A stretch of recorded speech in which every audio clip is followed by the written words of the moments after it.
مومنو، تم بہترین امت ہو جسے لوگوں کی ہدایت کے لیے میدان میں لایا گیا ہے کہ تم نیک کام کرنے کو کہتے ہو اور برے کاموں سے منع کرتے ہو اور اللہ پر ایمان رکھتے ہو۔ اور اگر اہل کتاب بھی ایمان لے آتے تو ان کے لیے بہت اچھا ہوتا۔ ان میں ایمان لانے والے بھی ہیں لیکن تھوڑے اور اکثر نافرمان ہیں۔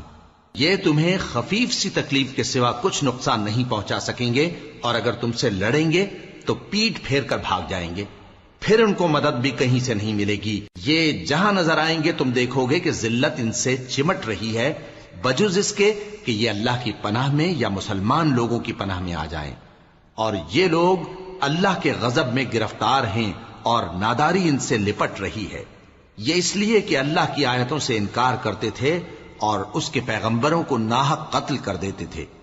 یہ اس لیے کہ یہ نافرمانی کیے جاتے اور حد سے بڑھے جاتے تھے۔ یہ بھی سب ایک جیسے نہیں ہیں۔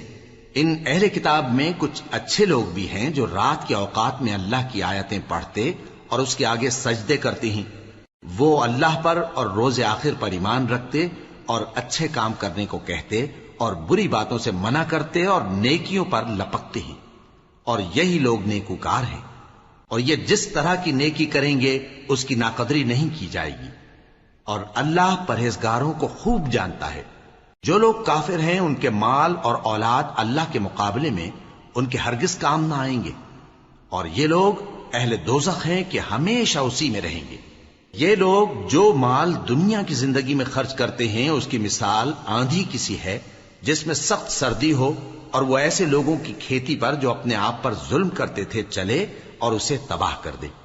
اور اللہ نے ان پر کچھ ظلم نہیں کیا بلکہ یہ خود اپنے اوپر ظلم کر رہے ہیں۔ مومنوں، کسی غیر مذہب کے آدمی کو اپنا رازدار نہ بنانا۔ یہ لوگ تمہاری خرابی میں کسی طرح کی کوتاہی نہیں کرتے اور چاہتے ہیں کہ جس طرح ہو تمہیں تکلیف پہنچے۔ ان کی زبانوں سے تو دشمنی ظاہر ہو ہی چکی ہے، اور جو کینے ان کے سینوں میں مخفی ہیں وہ کہیں زیادہ ہیں۔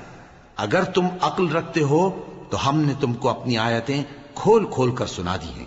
دیکھو، تم ایسے صاف دل لوگ ہو کہ ان لوگوں سے دوستی رکھتے ہو حالانکہ یہ تم سے دوستی نہیں رکھتے، اور تم سب کتابوں پر ایمان رکھتے ہو اور یہ تمہاری کتاب کو نہیں مانتے، اور جب تم سے ملتے ہیں تو کہتے ہیں ہم ایمان لے آئے ہیں، اور جب تنہا ہوتے ہیں تو تم پر غصے کے سبب انگلیاں کاٹ کاٹ کھاتی ہیں۔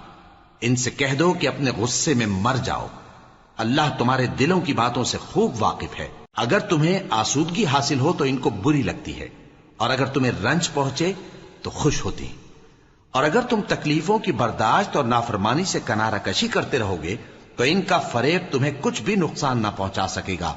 یہ جو کچھ کرتے ہیں اللہ اس کا احاطہ کیے ہوئے ہے۔